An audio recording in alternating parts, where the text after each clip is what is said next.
ప్రభుత్వమే ఆ రోజు జనసేన బయట నుంచి మద్దతు పలికింది. భారతీయ జనతా పార్టీ, తెలుగుదేశం పార్టీ కలిసి ప్రభుత్వాన్ని స్థాపించినాయి. అటు కేంద్రంలో కానీ రాష్ట్రంలో కానీ ఎన్డీఏ ప్రభుత్వం నడిచింది. కానీ 2014లో ఇచ్చినటువంటి ఏ ఒక్క హామీని కూడా ప్రజలకి అమలు చేసినటువంటి దాఖలాలు లేవు. ప్రత్యేక హోదా గాలికి వదిలేశారు. పోలవరం ప్రాజెక్టు ఒక ఏటీఎంలా వాడుకున్నారు. విశాఖపట్నం కేంద్రంగా రైల్వే జోన్ ఏర్పాటు గురించి ప్రస్తావించేటువంటి నాదుడే లేడు. పోలవరం ప్రాజెక్టు విషయంలో కానీ, రైల్వే జోన్ విషయంలో కానీ, ప్రత్యేక హోదా విషయంలో కానీ వీటన్నిటినీ కూడా చంద్రబాబు నాయుడు గారి తాలూకా ప్రత్యేక ప్యాకేజీ కోసం, అమరావతి రియల్ ఎస్టేట్ ప్రాజెక్టు కోసం వాటన్నిటిని కూడా తాకట్టు పెట్టినటువంటి విషయం మనందరికీ తెలుసు.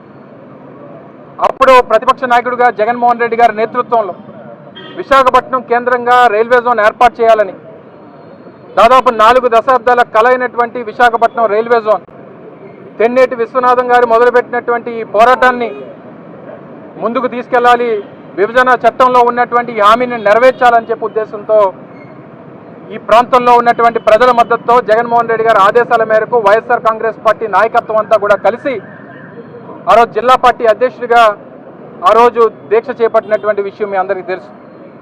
అప్పుడు అక్రమంగా తెలుగుదేశం పార్టీ ప్రభుత్వంలో నా మీద అటెంప్ట్ టు సూసైడ్ కింద కేసు బనాయించి క్రైమ్ రిజిస్టర్ చేసి దాదాపు 10 సంవత్సరాల పాటు కోర్టుల చుట్టూ తిరిగేటువంటి కార్యక్రమం చేశారు. అయినప్పటికీ ప్రజాపక్షం కోసం, ఈ ప్రాంత భవిష్యత్తు కోసం, ఈ ప్రాంత ప్రజల తాలూకు ఆకాంక్ష కోసం ఆ పోరాటాన్ని చేశాం. మొన్న మీ అందరూ చూశారు, గడిచినటువంటి నెల రోజుల క్రితం న్యాయస్థానం ఆ కేసుకు సంబంధించి 6 నెలల పాటు జైలు శిక్ష, 5,000 రూపాయల జరిమానా నా మీద విధించినటువంటి పరిస్థితులు మీరు అందరూ కూడా చూశారు.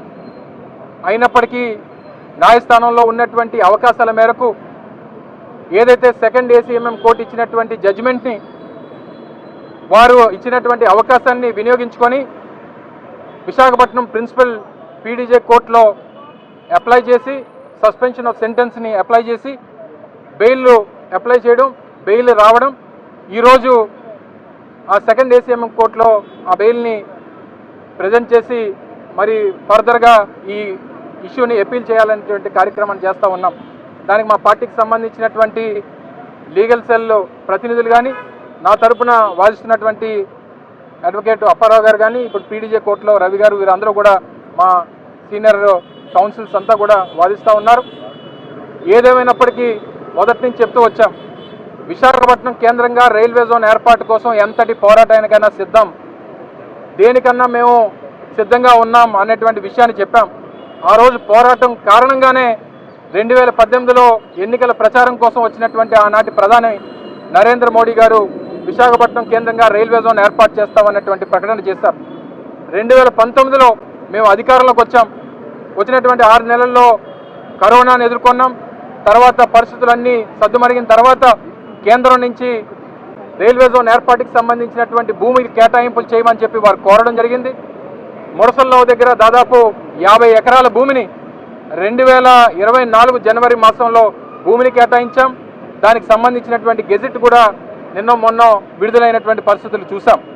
కానీ బాధాకరమైనటువంటి విషయం, మొదటి నుంచి అడుగుతున్నటువంటి విషయం, ఈ ప్రాంత ప్రజల తాలూకా ఆకాంక్ష ఏదైతే పూర్తి స్థాయిలో ఉన్నటువంటి వాల్టేర్ డివిజన్ని విశాఖపట్నం కేంద్రంగా ఉన్నటువంటి రైల్వే జోన్లో జతపరచాలని చెప్పి కోరడం జరిగింది.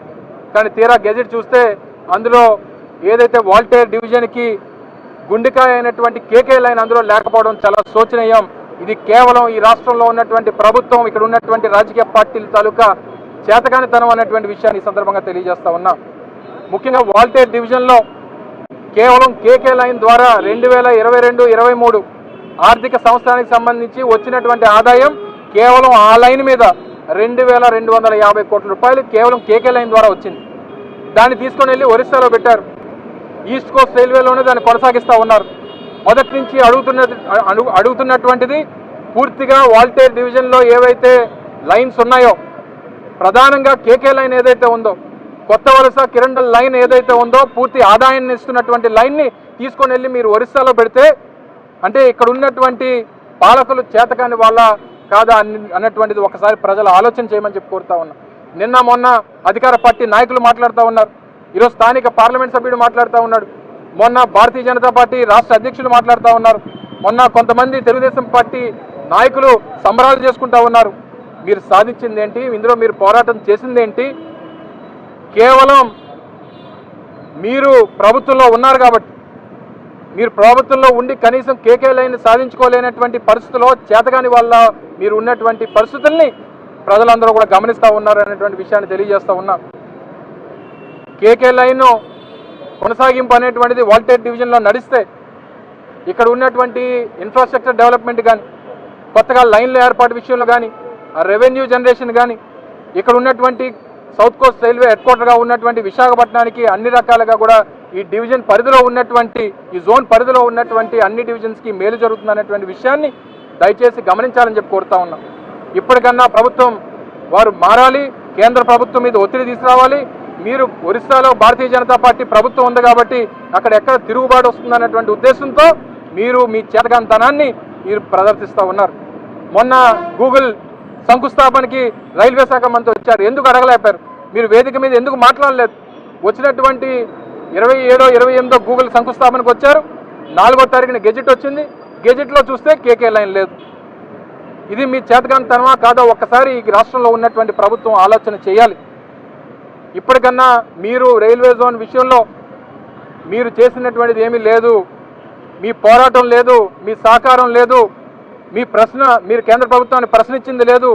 కేవలం ముష్టిలాగా కేంద్ర ప్రభుత్వం ఇచ్చి మీకు ఇచ్చి ఈ రాష్ట్రానికి ముష్టిలా పడేస్తాం, దీన్నే మీరు తినండి లేదా దీంతో మీరు ఆనందపడండి అనేటువంటి విధంగా వారు వ్యవహరిస్తూ ఉంటే, చంద్రబాబు నాయుడు గారు ఎంత సీనియర్ నాయకుడు అని చెప్తారు, 45 సంవత్సరాల హిస్టరీ అని చెప్తారు, 45 సంవత్సరాలు ఎక్స్పీరియన్స్ అని చెప్తారు.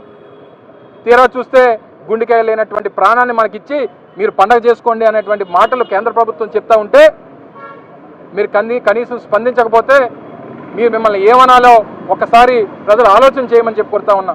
తప్పకుండా ఈ పోరాటం ఇంతటితో ఆగదు. మొన్ననే మా జిల్లా పార్టీ అధ్యక్షులు కేకే రాజు గారు కానీ, మా పార్టీ నాయకులు జగన్మోహన్ రెడ్డి గారు కానీ ఎప్పటికప్పుడు దీని మీద సమీక్షిస్తూ ఉన్నారు. YSR Congress party KK line Visakhapatnam railway జోన్లో తీసుకొచ్చేంత వరకు కూడా మా పోరాటం కొనసాగుతూనే ఉంటుంది. నేను వ్యక్తిగతంగా నా మీద ఎన్ని కేసులు పడినా, ఎన్ని శిక్షలు పడినా దేనికన్నా సిద్ధంగా ఉంటాం, ప్రజల కోసం, ఈ ప్రాంతం కోసం, ఈ ప్రాంత భవిష్యత్తు కోసం అనేటువంటి విషయాన్ని మరొకసారి మీ ద్వారా తెలియజేసుకుంటూ, మాకు కూడా న్యాయస్థానాల మీద గౌరవం ఉన్నాయి, మా న్యాయవాదులు ఉన్నారు, అందరూ కూడా ఉన్నారు. తప్పకుండా ఈ న్యాయ పోరాటాన్ని కొనసాగిస్తాం.